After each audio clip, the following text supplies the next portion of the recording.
1 de febrero de 1954.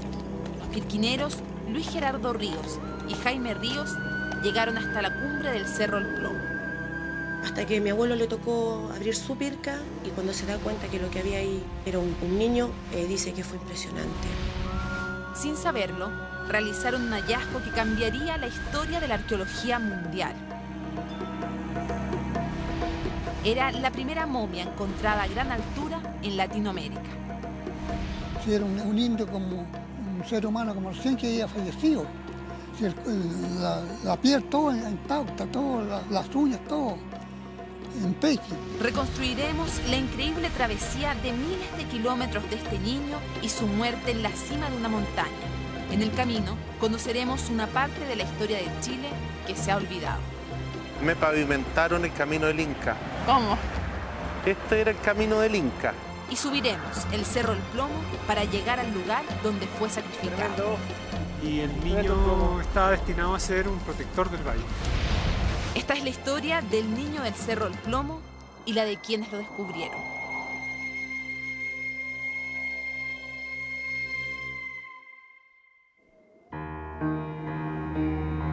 Desde 1954, el niño del Cerro El Plomo se encuentra en el Museo de Historia Natural, en una cámara refrigerante y bajo estrictos cuidados que ayudan a conservar su cuerpo. En 1982 dejó de ser exhibido al público y lo que hoy se muestra es una réplica. Hoy seremos los únicos y tal vez los últimos que registraremos imágenes del niño del Plomo.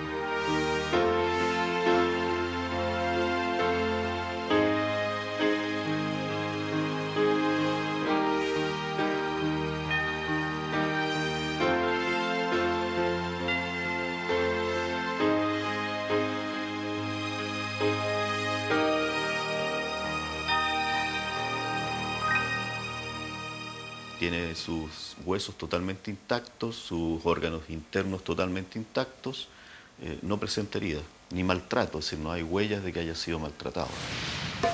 Desde que fue encontrado, el cuerpo del niño ha sido sometido a exámenes radiológicos y de tejidos que entregaron más información sobre su vida y su trágica muerte. El doctor Mario Castro dirigió los análisis más recientes.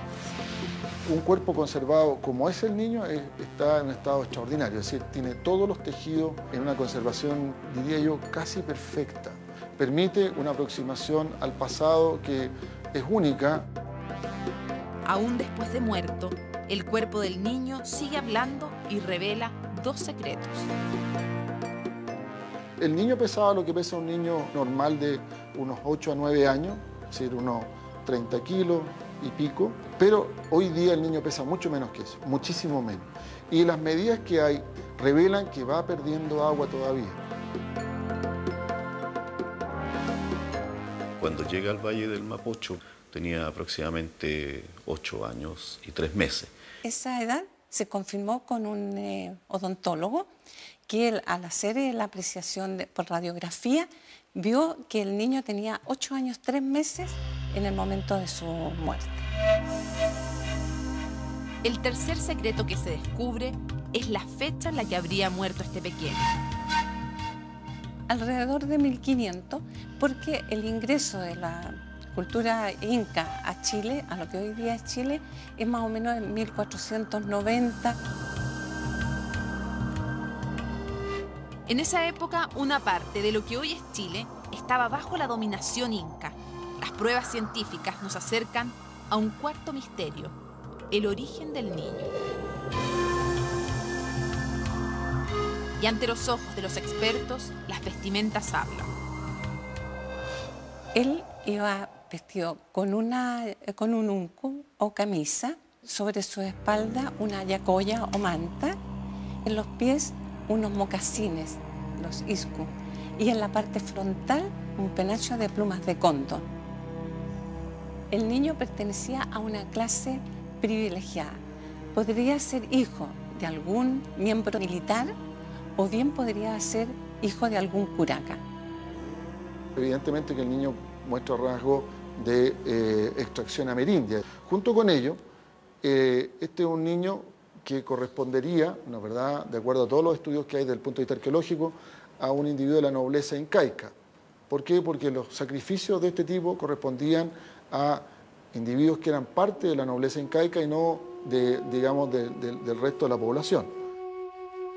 Él sabía cuál era su misión, era una misión ante los dioses para dar gracia o pedir algo. Entonces él estaba absolutamente consciente de lo que iba a hacer en ese momento al ser enterrado a 5.400 metros de altura. ¿Por qué un niño de origen inca es enterrado en un lugar tan lejano? La momia del plomo prueba y recuerda algo que muchos hemos olvidado. Antes de ser ocupado por los conquistadores españoles, casi un cuarto de Sudamérica formaba parte de este imperio prehispánico. Interrogantes que empezamos a responder junto al arqueólogo Rubén Estever, aquí, en pleno Santiago. Rubén, estamos llegando aquí a calle Independencia, que es un centro de comercio, de venta de tela. Pero ¿qué fue esto en el pasado, esta calle? Me pavimentaron el camino del Inca. ¿Cómo? Este era el camino del Inca. Por acá llegaba el camino que venía desde el Cusco. Desde el Perú. Según documentación de los españoles del siglo XVI, no tenía más de 4 metros de ancho y estaba amurallado. Si nos seguimos imaginando un poco cómo fue el pasado, aquí estamos a 150 metros del río Mapocho, hay que imaginarse un puente colgante o un puente. La imagen que Rubén Estever recrea desafía nuestra imaginación. El camino del Inca llegando hasta el centro de Santiago y lo que hoy es la Plaza de Armas, convertida antes de la llegada de los españoles en un centro administrativo y religioso incaico. En muchas partes de los Andes, del Tahuantinsuyo, la iglesia se apoderó de algún templo importante y ahí instaló su templo. Habría que imaginarse que aquí estamos frente a un posible templo inca y entonces habría que pensar que la puerta principal daba hacia el camino. Aquí estaban los edificios principales incaicos. Por ejemplo, acá pueden haber estado el palacio del gobernador principal, que era Quilicanta.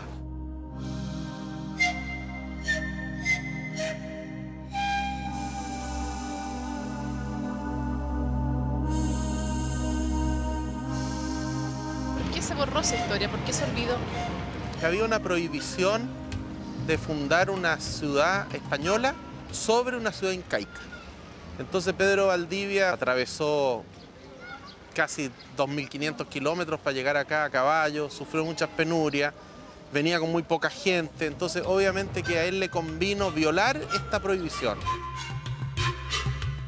Este asentamiento de los incas en la zona central de lo que hoy es Chile abre paso a una nueva teoría sobre la fundación de Santiago.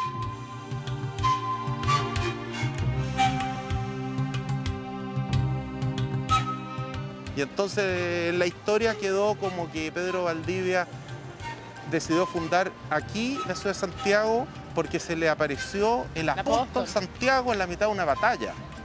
Y todos creemos eso. Yo, permítame dudarlo.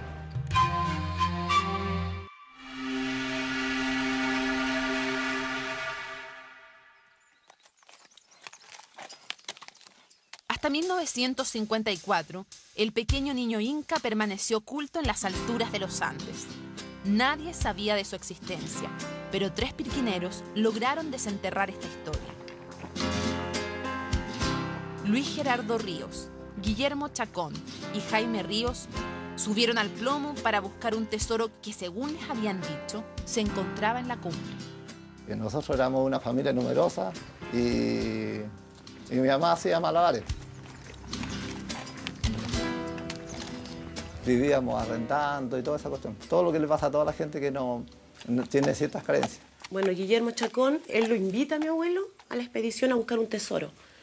Nadie sabía de qué tesoro se refería, pero se sabía que era un tesoro. ¿Por qué crees tú que tu abuelo decide participar en esta expedición? Yo creo que por su pobreza, la condición de pobreza. Porque al saber que había un tesoro, yo creo que algo le llamaba la atención.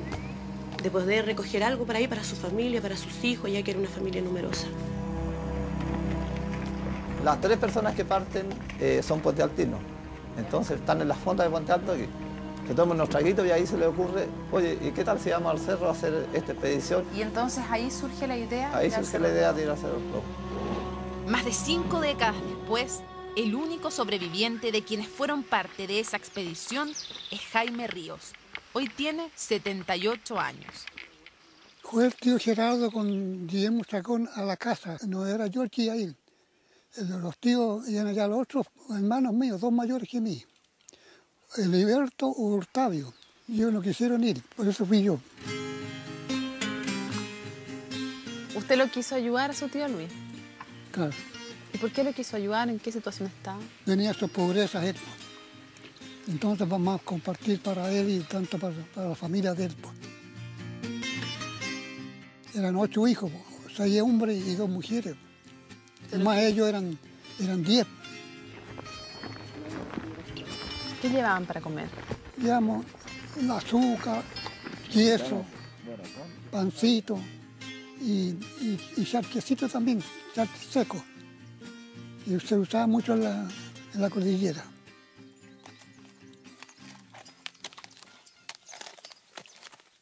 Al reconstruir la travesía de los 3 descubridores del Niño, en medio de nuestra investigación surge un documento histórico desconocido y de un valor incalculable. Él me dejó escrito en este humilde cuaderno cómo fue su expedición, desde el principio hasta el final. Si las paginitas ya están amarillas, tenía una letra preciosa.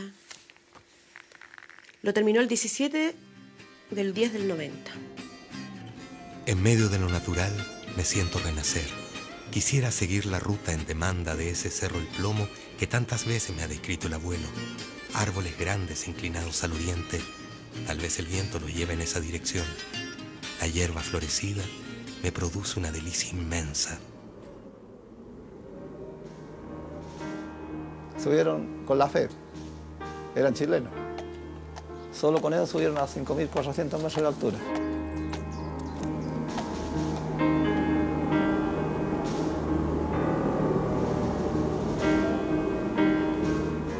Aquí el cerro que está en el interior, allá a la mano derecha, al fondo, allá, ese es el cerro que subimos. Y dije yo, por Dios santo, ¿seremos capaces de subir a esa montaña?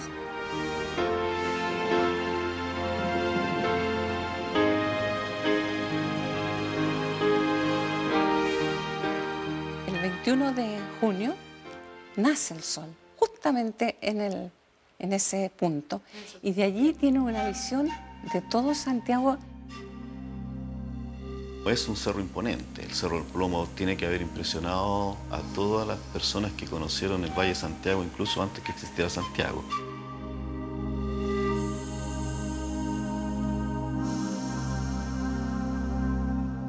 Este niño corresponde, digamos, a la tradición que tenían los incas, a un niño probablemente seleccionado de la nobleza incaica y probablemente seleccionado también en Cusco. Y este niño caminó hacia su sacrificio en el Cerro El Plomo. Los datos aportados por el doctor Mario Castro indican que el viaje de este niño de 8 años que enfrentó la muerte en el Plomo se inició a miles de kilómetros de nuestro país. Y nos llevan al siguiente lugar donde debemos continuar nuestra investigación, la ciudad de Cusco, en Perú.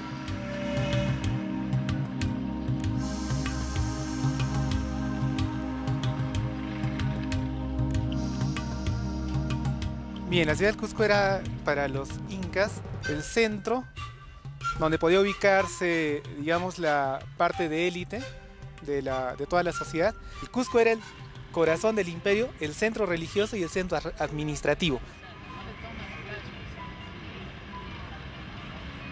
Entre los años 1450 y 1490, los padres de una familia inca reciben una noticia que cambiará por completo sus vidas.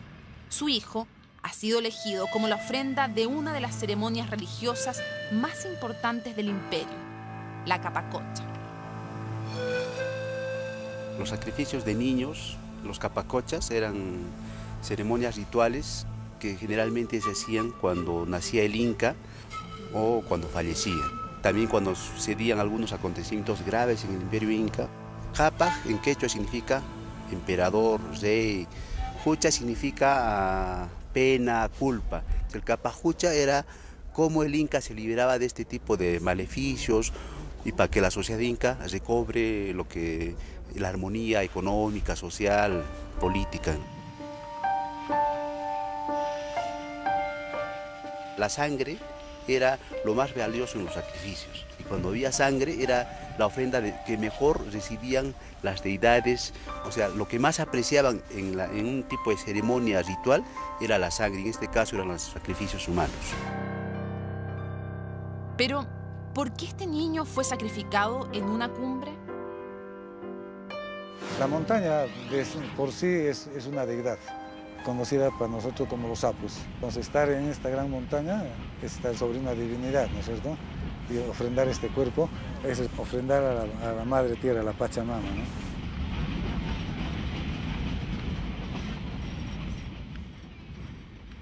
Hasta hoy, estos lugares son sagrados para los descendientes de los incas.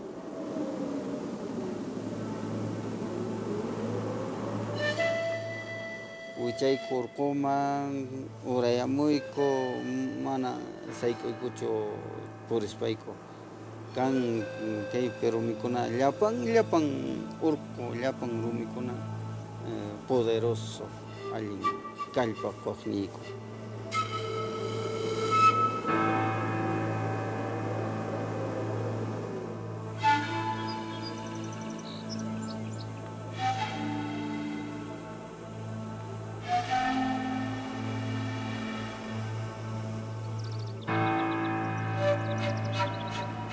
La necesidad del gobernante inca de realizar un sacrificio humano fue una noticia que se expandió por todo el imperio.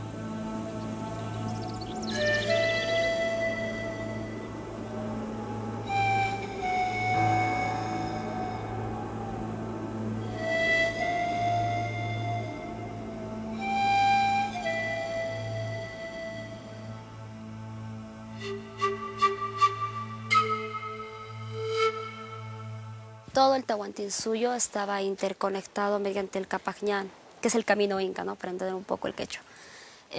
Estos mensajes o este tipo de noticias eran llevadas por los mensajeros, los chasquis, ¿no? Que corrían de un lado para otro.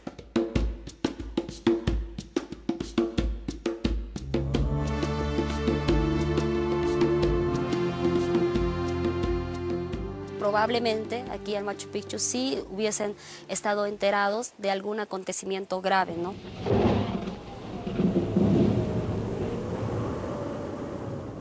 Los embrios que estuviesen mal, alguna invasión, la enfermedad del Inca, ¿no? Y necesitaban algún sacrificio, ¿no? De mayor importancia hacia sus dioses.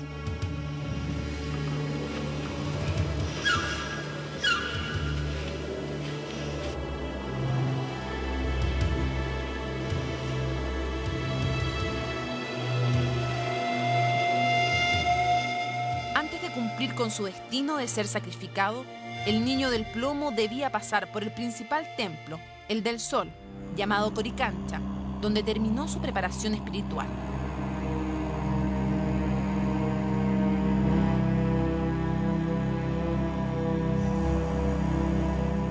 El sacrificio humano es la ofrenda más grande que uno puede dar. La vida es lo más grande.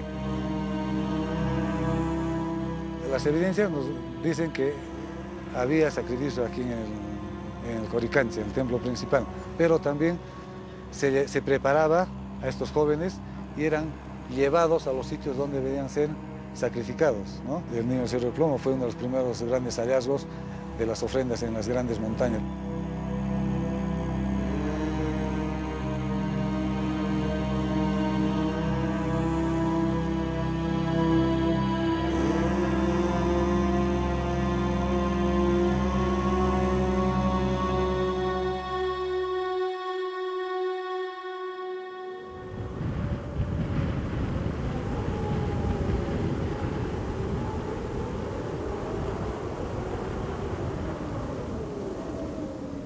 Tras su partida desde Perú, el niño del Cerro El Plomo, junto a una comitiva de sacerdotes, mujeres y guerreros, se adentró en el territorio que hoy es chileno.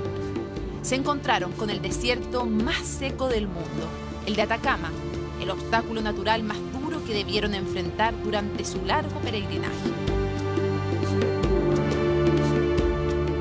El Premio Nacional de Historia, Lautaro Núñez, es uno de los mayores expertos en el paso de los incas por Chile. Junto a él y en pleno desierto, intentamos encontrar antiguos tramos del camino del Inca.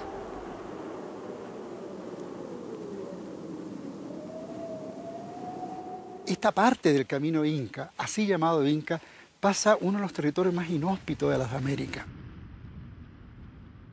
Aquí encontraban víveres, aquí encontraban agua, acá encontraban sus propios funcionarios que mantenían el tambo siempre en uso, siempre con víveres y con elementos indispensables para la travesía.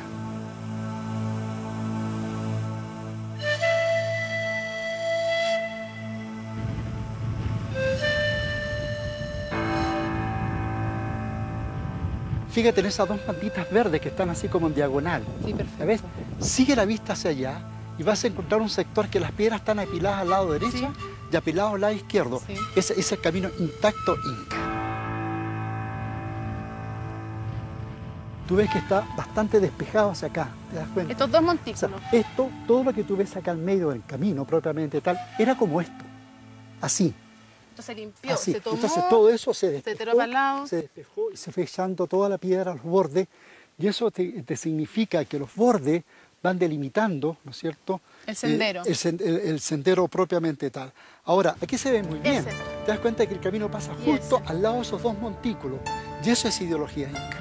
Eso es una señal que dice, ustedes locales sepan que a raíz de este promontorio nosotros hemos legitimizado este camino como nuestro.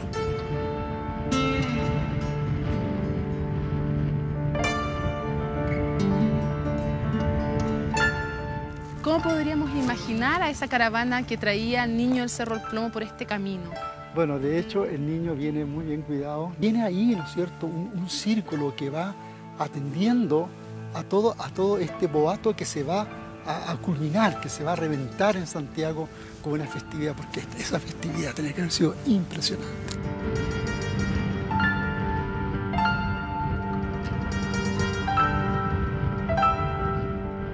Sabe que lleva entre manos una inmolación humana y que eso es lo más grande que una sociedad puede hacer frente a los requerimientos que la sociedad le pide a sus dioses.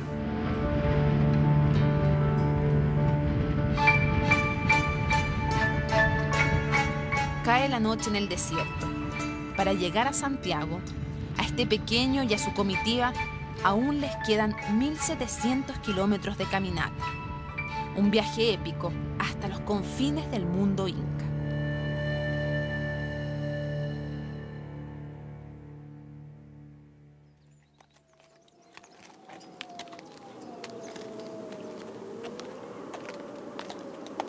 ¿La gente, tú crees que se imagina cómo fue descubierto, quién lo descubrió? No. Yo creo que ni siquiera la gente llega a pensar de qué manera fue allá el niño.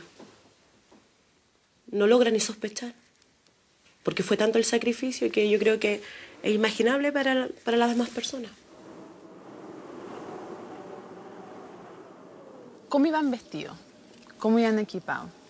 Bueno, con ropa más o menos delgada, pantalón de mezclilla, camisa gruesa, su chaqueta, su boina, yo más antiguamente era en coipa, gruesa.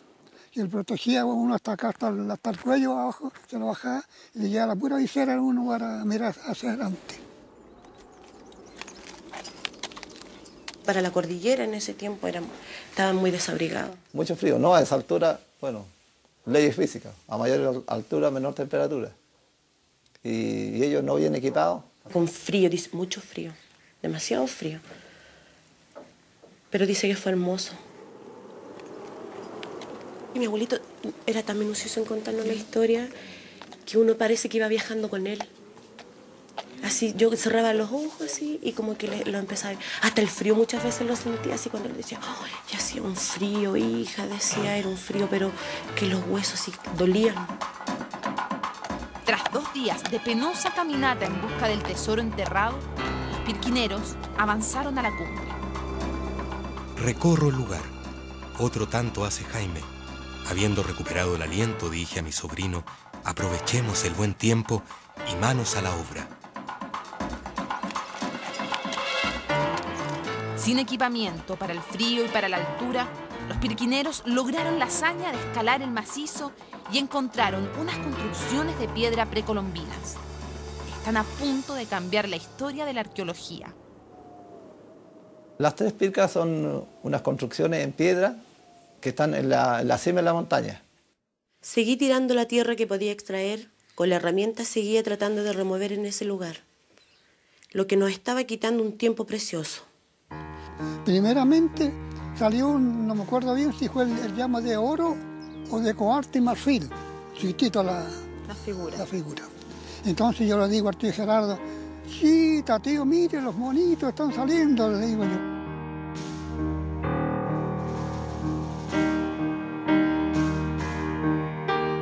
Después de mucho bregar, se movió una fracción. Un olor raro me mortificó. Dejé que esto pasara y seguí en mi empeño y pude moverlo. Un olor acre, azumagado y mortificante. Cuando pasó esto lo tomé y lo llevé. Lo puse sobre la tierra removida. Y después empezó a excavar el tío y ahí descubrió la momia. Cuando oigo a Jaime que decía, chita, tío, es un niñito.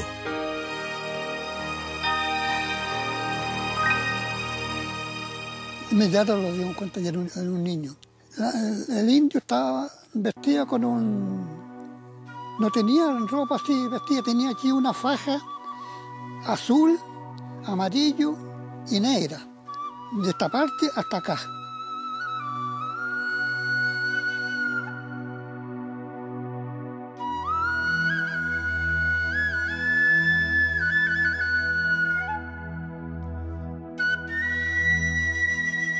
Primeramente tenía una corona de los pájaros más lindos que podían subsistir en esos años. Una corona de puras plumas. Y más abajo de la corona de pluma tenía otra corona de lana de vicuña que llegaba a un tornasol.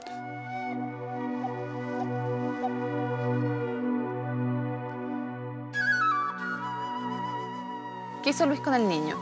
Lo envolvió en una chaqueta, la chaqueta mía.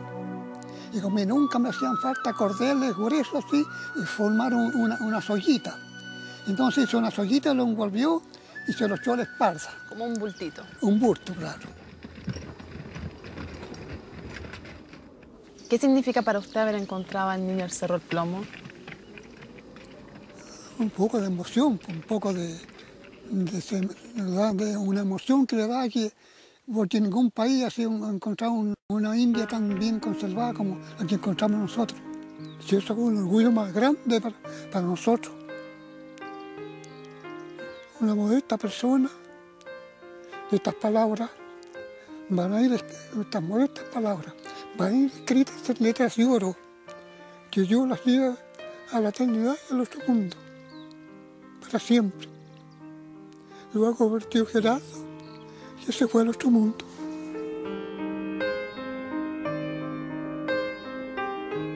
Puse al niño en el saco papero que nos sirvió para transportar herramientas.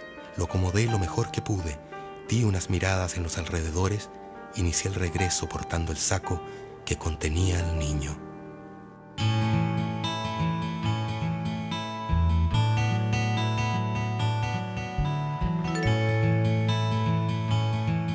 Tras meses de investigación, decidimos realizar la misma travesía que hizo el niño hace 500 años y tratar de llegar hasta el lugar donde murió.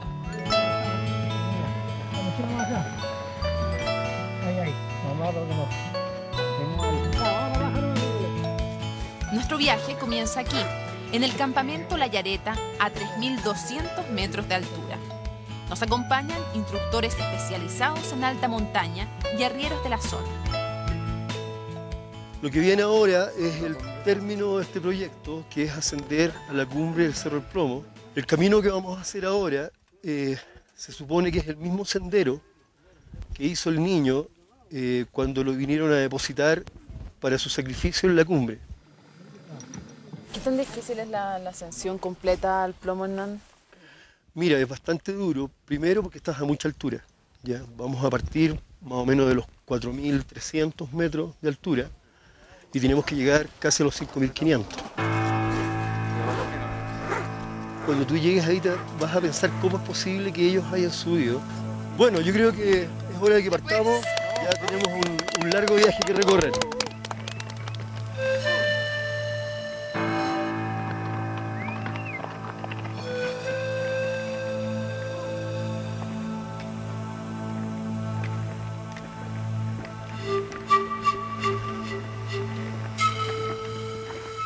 Ya sabemos que el niño que venía al Cerro del Plomo pasó por acá, también estuvo en este lugar. Si uno piensa que venían niños, debe haber sido lento el avance, porque mientras tú caminas, vienes imaginando eso. Entonces yo debe haber venido con muchas cosas, además con muchas cosas rituales. El niño además iba muy poco abrigado, incluso para llegar arriba todo el tiempo tuvo que estar consumiendo hoja de coca para poder mantenerse en la verdad vital y vigente, independientemente que un individuo joven tiene mayor vitalidad que un individuo adulto.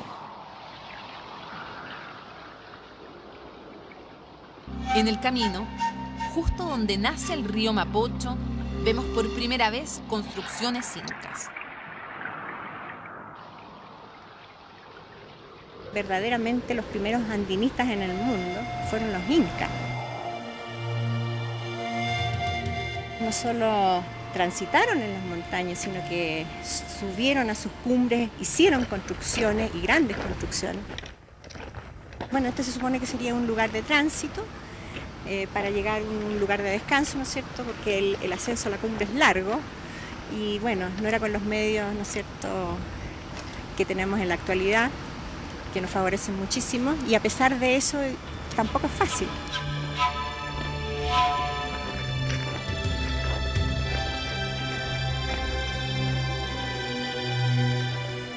Tras 8 horas de una agotadora caminata, llegamos al campamento base a 4.200 metros de altura. El día siguiente intentaremos llegar a la cumbre.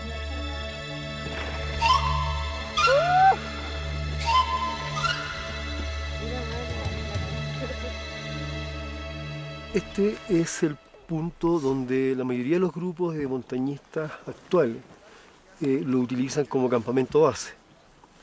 Porque si ustedes miran la ladera del cerro, tenemos ahí un sendero que es sumamente empinado y desde aquí en adelante va a ser esa la tónica. Vamos a tener una inclinación bastante grande con terrenos de acarreo, que es piedra suelta que se va desmoronando a medida que tú caminas. Eso es muy duro, requiere mucha fuerza en los músculos de las piernas. Y acá también. Mucha fuerza aeróbica. La mente es muy importante, el espíritu es muy importante. El que quiere puede, ¿ya? Pero tienes que prepararte psicológicamente y espiritualmente. Según los montañistas, si el plomo no está de buen ánimo, es imposible siquiera intentar alcanzar su cumbre. Por eso, antes del ascenso final, nuestros compañeros nos invitan a realizar una ceremonia donde, tal cual como los pueblos precolombinos, cada uno hará una ofrenda a la montaña, al Apu o altar sagrado.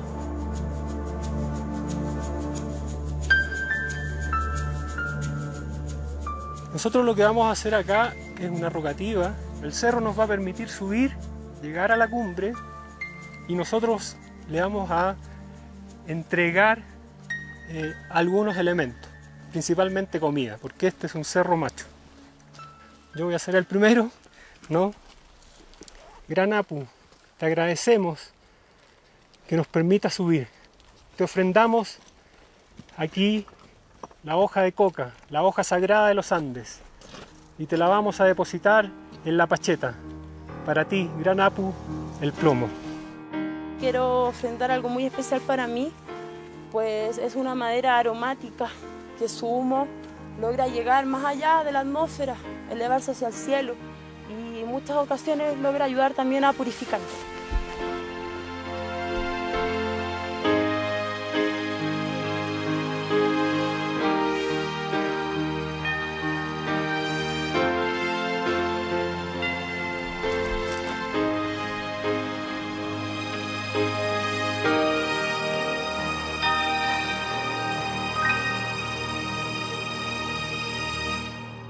Dicen que asombroso cuando él llegó con el niño a la casa, con el chiquillo. Si era un indio como un ser humano como recién que había fallecido.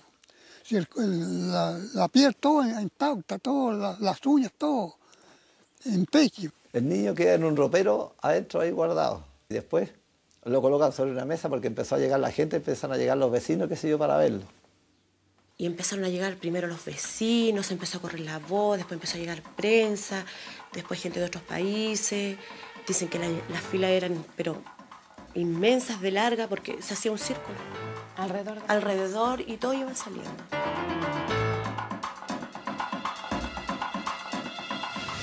Daban cada 5 minutos, 10 minutos daban las informaciones. Reporter, esto, rayonería, noticias esperadas de último minuto. Cada 5 o 10 minutos daban. Era como un velatorio cuando se los velatorios. Iban pasando la gente. 5 días, pero lleno de gente. Lleno. Todo el día. Todos querían mirar, querían verlo, tocarlo, su ropa y las pertenencias que él tenía más encima. Tocarle las trencitas. Muchos querían sentirle el olor. Porque era un niño, era como que hubiera estado recién fallecido. Las ofertas llegaron de inmediato y con ellas aumentaron las esperanzas de los 3 pirquineros de lograr un acuerdo que les ayudara a salir de su pobreza. Sin embargo, según cuentan, las negociaciones no terminaron como esperaban. El acuerdo que anoche hicimos es de no vender nada. Como rezongando dijo, esto me tiene aburrido. Que den 45.000 pesos y se lo llevan. No esperó mi réplica, se metió en esa pieza, testigo de todo, y antes de 2 minutos salió abanicándose con un pequeño papel rectangular. Era el cheque por 45.000 pesos, su borrachera más que visible. Mi papá se enfadó mucho, que sí y todo, entonces llegó y tomó la estatuilla y las cosas que quedaban del niño y dijo, para que el niño esté completo, dijo, entreguen todo esto allá y déjenlo allá. Entregando una estatuilla de oro que pesaba como 1 kilo.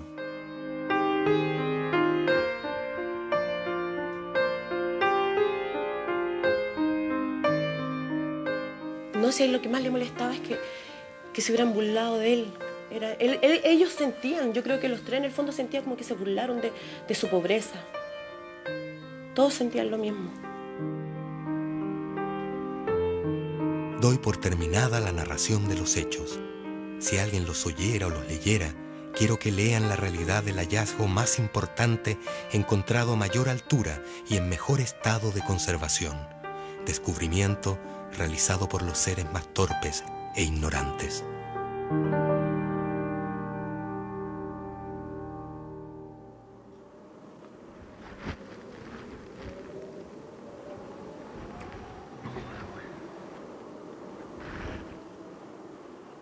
Igual tengo sus fríos, es que más que otro tengo sus fríos. Ay, ese frío. Estamos en Federación, el campamento base, y vamos a empezar cuando son las 4 de la mañana con 10 minutos, la parte más dura del ascenso. Si todo sale bien, en 6 horas más deberíamos estar en la cumbre. Claro de que a medida que vayamos subiendo la temperatura va a bajar. En 2 horas más nosotros ya vamos a estar más o menos a la altura de Agostini, que es una zona bastante fría.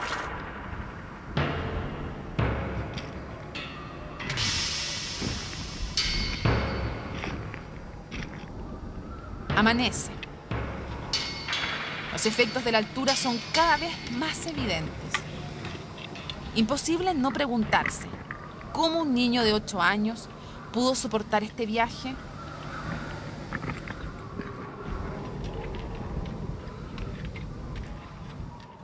Lo que sí podemos saber es que caminó bastante y que incluso cuando tuvo que desarrollar este largo trayecto para llegar al Cerro El Plomo, este individuo consumió hoja de coca. De todas maneras, el niño tiene que haberse cansado. Sed también puede haber pasado. Frío, si es que hacía en esa época, en el momento, mucho frío, yo creo, sí, porque lo que llevaba era poca la vestimenta.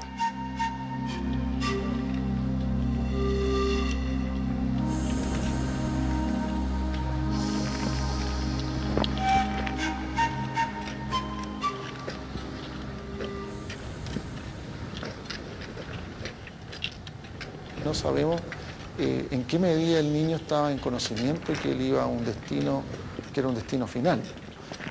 Yo imagino que un individuo que sabe que va a un sacrificio, no sé si está en un estado emocional de tranquilidad, más aún en un niño tan pequeño.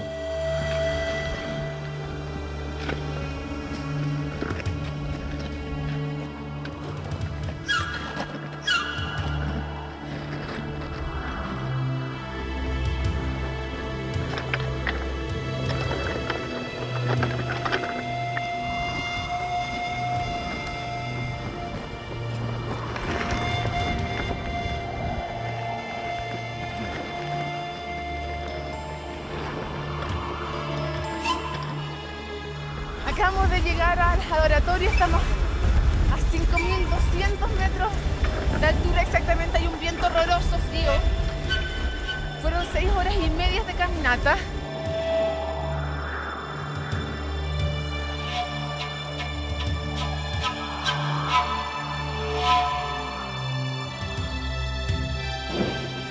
Y lo que toca ahora es cruzar ese glaciar para llegar hasta el enterratorio, que es el lugar donde murió el niño del Cerro El Plomo. Como saben, esta pasada de glaciar es peligrosa, tiene una pendiente, ¿ya? Y ahora tenemos una dificultad que aparte de la altura hay mucho viento del frío. Primero que nada los vamos a asegurar a la cuerda fija, ¿ya? Con estos arneses, un tipo pasamanos, y les vamos a instalar este tipo de sistema que es bien particular porque no pueden caminar en forma con las piernas muy juntas, porque te puedes tropezar, te engancha y ahí es donde se produce el accidente.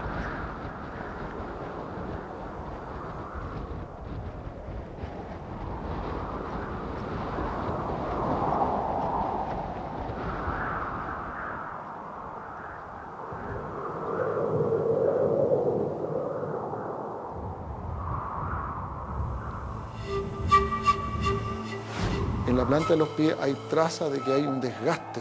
El niño probablemente caminó o descalzo o con otro tipo de elementos porque los mocasines con los que fue dejado en el lugar están intactos. Los pies los tiene completamente inflamados. Su empeine tiene un edema, pero bastante pronunciado y que nunca se quitó, quedó así.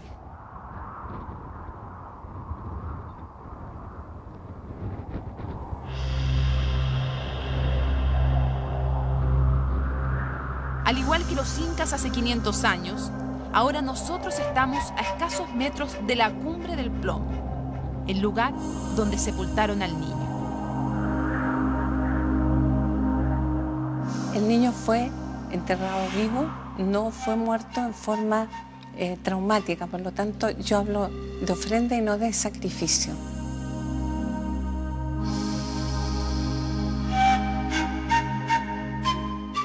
No sabemos cuánta conciencia tenía este niño a los 8 años de que lo iban a dejar depositado y que iba a quedar ahí para siempre.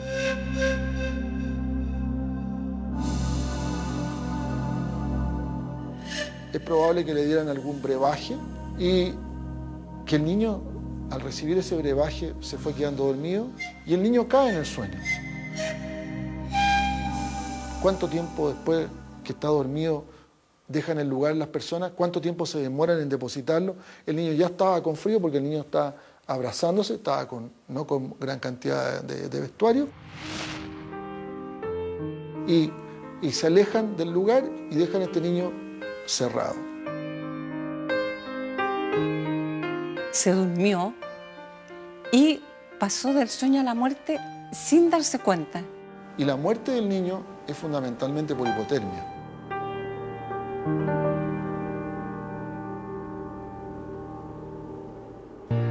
Finalmente, tras 10 horas de caminata, llegamos al lugar exacto donde fue ofrendada la vida de un niño cuyos pasos hemos seguido desde el Cusco.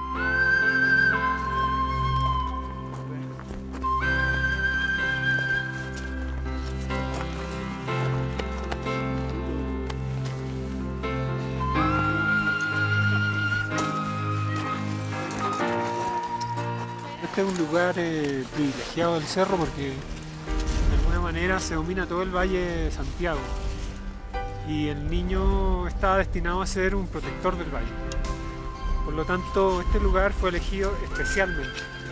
Se encontraban aquí tres pircas, una bastante grande de 8 por 6 metros, en la cual se encontró al niño, y en la base, en el fondo de la tierra, había una especie de bóveda cubierta por una lápida donde se encontró al niño en cuclillas.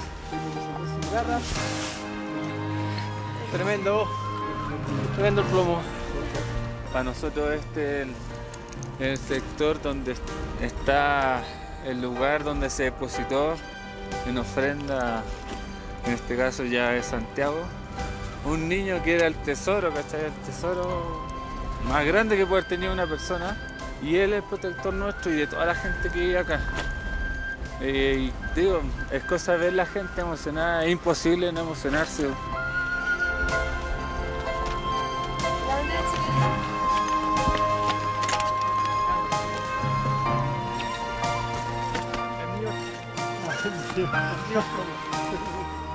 A 5.400 metros de altura, donde el aire es más delgado y el frío más intenso, el niño del plomo, el guardián del Valle de Santiago, vigiló nuestros sueños por más de 500 años.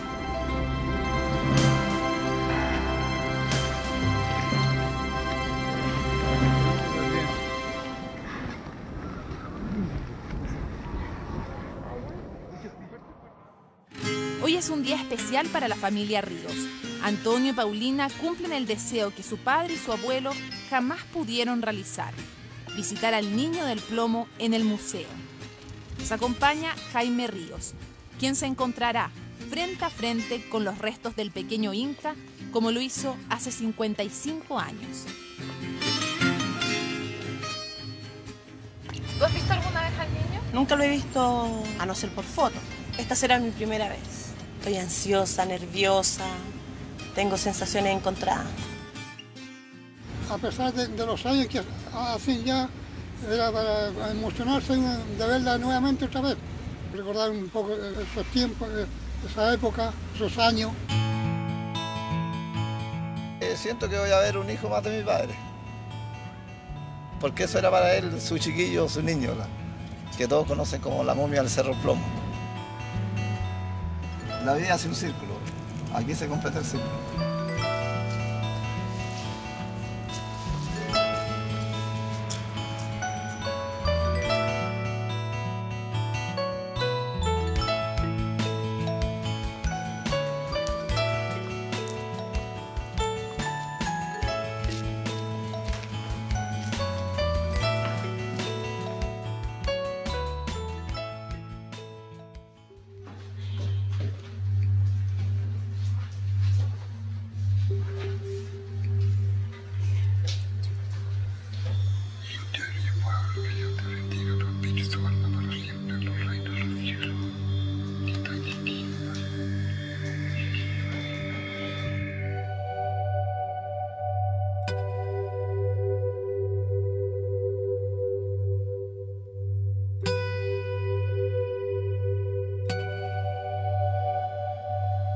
Precioso.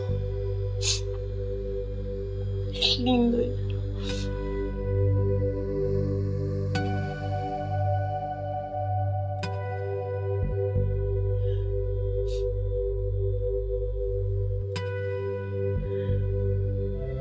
Mi abuelo decía, tiene una cara de paz pero enorme. Y es verdad que la tiene. El niño transmite paz.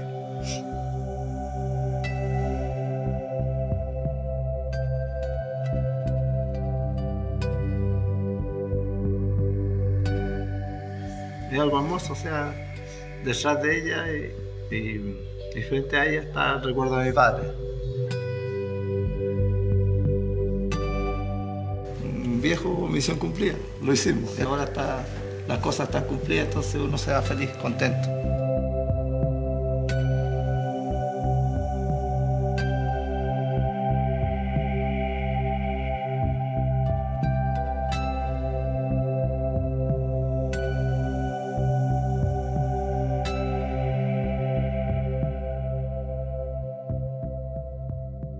Indio de mi pueblo, indio de Chile entero.